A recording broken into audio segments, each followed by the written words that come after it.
Tatlong barkong pandigma ng Pilipinas ang sabay-sabay na lumubog at talaga namang ikinabahala ito ng maraming mga netizens matapos nilang mapanood ang actual video footage na kumakalat sa social media. Ipapakita ko rin sa inyo maya-maya ang actual video footage na yan mula sa isinagawang aerial inspection. Totoo nga bang gagawin na lamang kalakal at ibebenta ang mga scrap materials na mula sa mga barkong ito na minsang nagsilbi para protektahan ang ating bansang Pilipinas?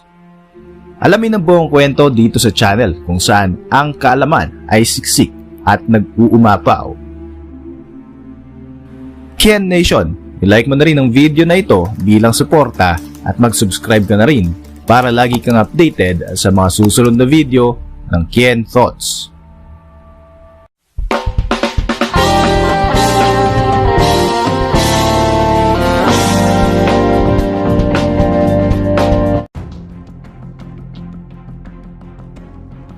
Sa kasagsagan ng pananalasa ng Bagyong Paeng sa Pilipinas, tatlong Navy ship na nakadoong sa Naval Station Pascual Ledesma sa Cavite City ang nakatagilid at bahagyang napalubog ng bagyo. Ang mga Philippine Navy ship na ito ay ang BRP Raha Humabon PS-11, BRP Sultan Kudarat PS-22 at ang BRP Cebu PS-28. Matapos ang isinagawang aerial inspection sa Cavite, ito ang kagad na napansin ng maraming mga netizens sa inilabas na video footage ng Office of the Press Secretary. Kagad namang ipinaliwanag ng Philippine Navy na ang tatlong barkong lumubog na ito ay na-decommissioned o hindi na ginagamit simula pa noong 2018 at 2019. Nilinaw din ng Navy na wala ng serviceable equipment sa loob ng mga lumubog na barkong ito.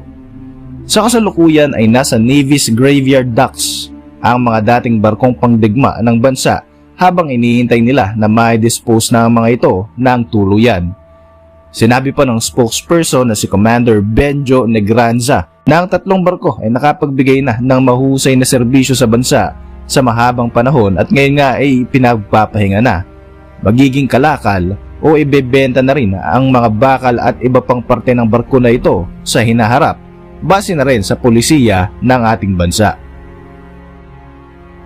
Una nang umani ng mga tanong at komento mula sa publiko ang nakitang barko sa 30 seconds na video na ito ng aerial inspection sa mga lugar sa Calabarzon na apektado ng Tropical Storm Paeng.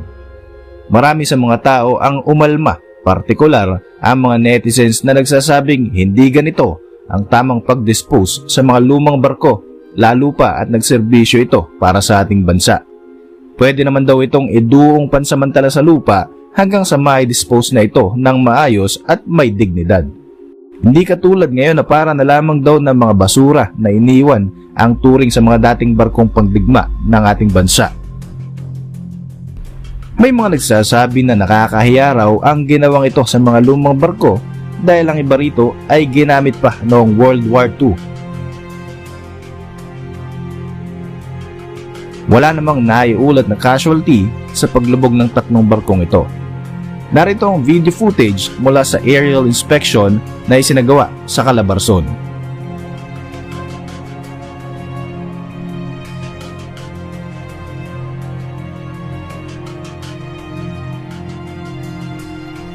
Konting trivia lamang tayo, Kian Nation.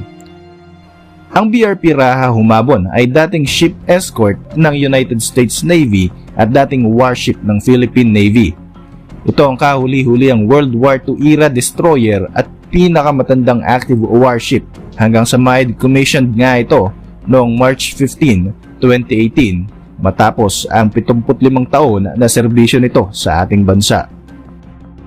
Noong June 2011, isa ang BRP Raha Humabon sa nagpatrolya sa Scarborough Shoal matapos i-anunsyo ng China ang pinakamalaking maritime patrol vessel nito na Haotian 31 ay dadaan dito patungo sa Singapore.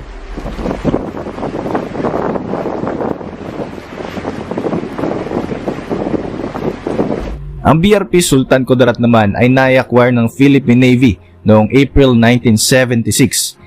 Isa din ito sa pinakalumang warship sa buong mundo hanggang sa may decommission dito noong July 5, 2019. Bago ito, nagsilbi sa US Navy ang barkong ito bilang USS Crestview na i-transfer ito sa Vietnam sa pangalang RVNS Dong Da II noong 1961 at sa Pilipinas naman bilang BRP Sultan Kudarat noong 1976.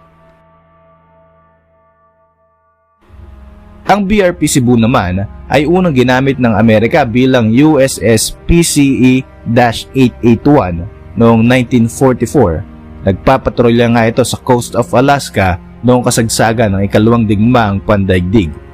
Na-transfer ito sa Philippine Naval Patrol bilang RPS Cebu noong July 1948 hanggang sa noong 1960 pinalitan na nga ito ng pangalan na BRP Cebu sa ilalim ng Philippine Navy.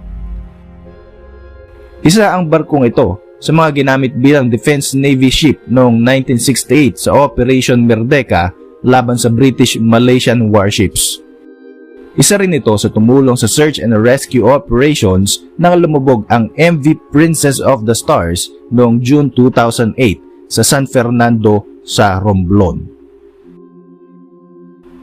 Para sa inyo mga reaksyon, mag-iwan lang ng komento sa ibaba at bago natin tapusin ang video na ito, shoutout muna sa mga sumusunod.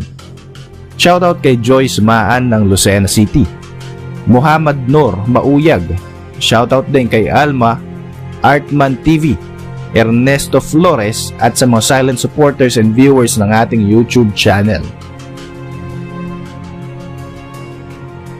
Hanggang sa mga susunod na video, maraming salamat po sa inyong panonood at patuloy na pagsuporta, Kid Nation.